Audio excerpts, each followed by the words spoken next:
What's up, guys? It's your boy Wings of Redemption, and I'm going to talk about something really quick because I only have like 6 minutes to do this. And then I want to talk about the COD community. I think about 3 or 4 days ago, Fearcrats put out a video called the COD community, where he talked about how people were taking advantage of subscribers and getting upset about, you know, them not playing a certain way in game or whatever. And I want to talk about the COD community as a whole. First off, I want to go ahead and state that Fearcrat's video wasn't about me. A lot of people seem to think it was. No, it was about Jnasty 720, but that's irregardless. This is the COD community. I mean, Call of Duty has been a medium for basically sharing for almost 4 or 5 years now. I started getting into doing Call of Duty commentaries around 2008. That's 2 years before money actually even came into it. And I was a small channel for a long time. People don't realize that now, but yeah, I mean, for like a year and a half, I had under 1,000 subscribers, and I didn't care. And even after money had came into it, you know, companies like Machinima, Yaus, IGN, they all popped into it. You know, I still uploaded videos on my personal channel even when we didn't get paid for it. We've only been getting paid for our personal channel for about a year and a half now. And it's just ballooned and become this monster of, you know, frustration, where people are more worried about what you make than the content you make. And you see a lot of other people getting into the game that probably shouldn't be in the game. Because you gotta understand, Call of Duty is a video game, but that it's like, oh duh, it's a fucking video game. But a lot of young people play it, and when young people play it, they see it, they think they could do better. They have this sense of one-upmanship. They have this sense of, you know, I'm better than this guy, and then so they're like, they start buying the stuff to actually come out here and do it, and then they quickly realize how hard this job actually is. You know, constant gameplays and constant, you know, talking about topics and things, and it kind of gets to people over time. And that game that you used to get on and laugh and have a joke with your friends all of a sudden becomes a fucking job. I just want to talk about the people that actually watch YouTube videos. And I mean, my videos are great examples of this, all in all. I mean, that's the people that watch the YouTube videos are generally the root cause of the COD community. And what does that mean? I mean, like, a lot of people are probably really upset right now. Alright, look at it this way. There's very few people out there that care about their subscriber base as much as Wings of Redemption. I mean, I have pretty much been in tears 4 or 5 times thinking about all the people that actually care about me. Hell, just talking about it right now has got me tearing up. And with that being said, you can go through my video comments and just look at some of the trash and filth that people just say about me or think about me. Hell, even to this day, this whole COD community video thing, I got most of the heat. I mean, probably 65% of it was brung onto me because people automatically assume that I'm this huge asshole because I strive for excellence in Call of Duty. Yeah, I've kicked some people out. I've kicked some people out of my Twitter parties before. And I'll probably do it again. You know why? Because it just doesn't fit. Just like in walks of life, certain people don't hang out with other certain people. Just like in high school, there's tables that are segregated. People are naturally clan-based animals.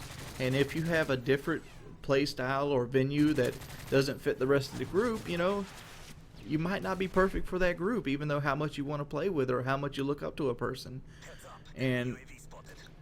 But I want to say this, I've never asked anybody to run support for me. I've asked people to put UAVs on before.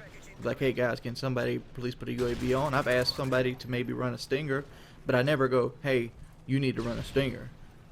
I mean, I ain't gonna say like I'm God's gift to creation here. I mean, I've probably done that in like Modern Warfare 2, but you gotta understand, when I started YouTube, I was 21. I was a kid. I'm 26 and a half now. And you grow over time, you do, and I think people are seeing me stuck as this omnipotent, you know, ageless being, but no, you grow as a person over time, and you can see a lot of my behaviors and mannerisms have changed, even though I am still a passionate person. Just like Jnasty 720, when I seen that he was yelling at subscribers and, you know, asking them to run support, I didn't go automatically think, man, this guy's an asshole, he doesn't deserve anything. No, I automatically sympathize for him, because I've seen live streams of this guy, and he's a young dude. He's very emotional. Like he really lets his emotions take hold of him, and I'm in that same ballpark. I know I came up the same way. He likes to do well, and anything that helps him to do well, he goes with it.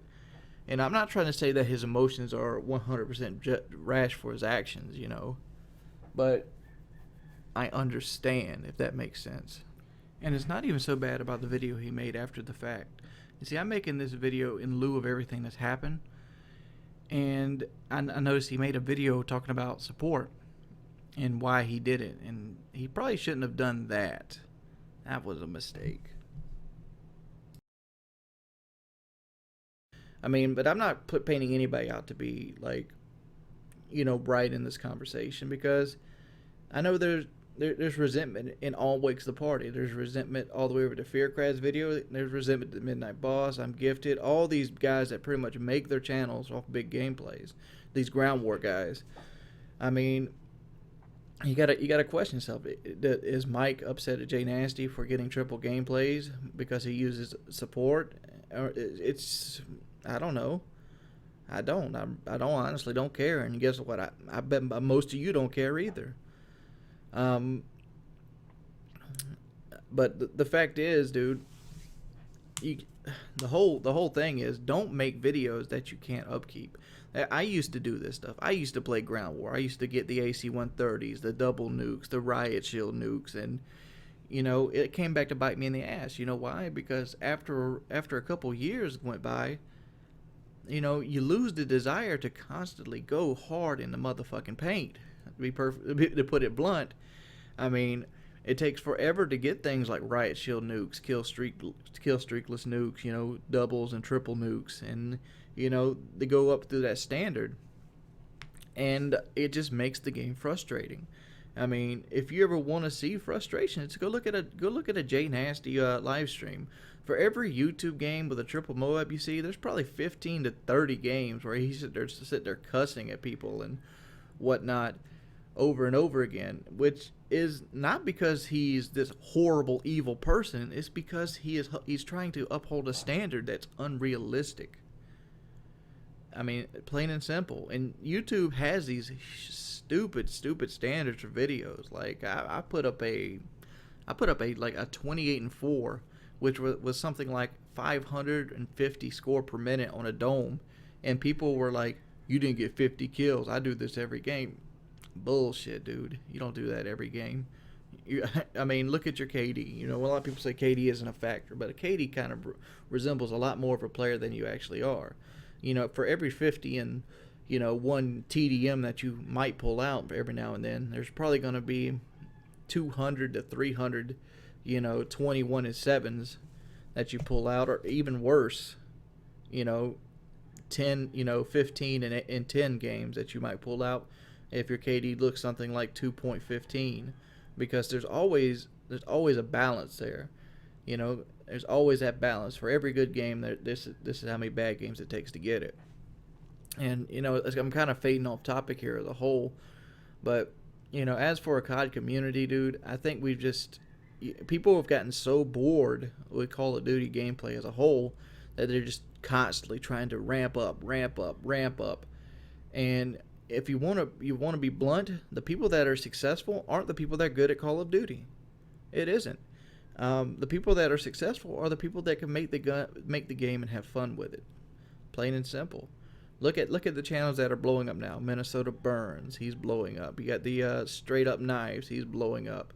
Those are two troll channels. Who else blows up? White Boy's blowing up again.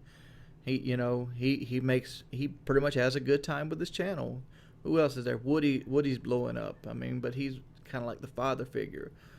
I mean, but pretty much being good at Call of Duty is not what it takes to be good at being a Call of Duty commentator. And, you know, if you're getting into this game thinking that's what it's going to take, you know, more power to you. But you're going to pretty much end up in the same market where you're just going to get frustrated. And if you're like me, if you're like a lot of other people, you once you get frustrated, if it physically upsets you. And that's why, you know, this year I've broke probably 3 or 4 controllers. I've punched a hole through a door, you know, just because I'm not living up to what my expectations are. And, you know, if I could go back, you know, 4 years from now where my expectations was, you know, fuck this fucking mech last job. I hate this motherfucker, you know, crying myself to fucking sleep because my knees hurt, you know, and the only way to get away from that was to play Search and Destroy with my boys on Call of Duty and have a fucking good time. You know, if I could go back to that, I would. Because, well, I wasn't happier because I was working at a shitty job, but I was a whole lot more. I had a lot less rage inside of me, because if you've ever met me in person, I'm one of the nicest people you ever meet.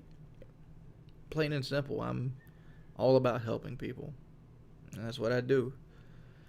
I mean, I think it's just a lot of people look at the negative and never look at the positive, and that's why I did the fan mail series, because it kind of showcases the positive, which is what you should embrace. Peace, people.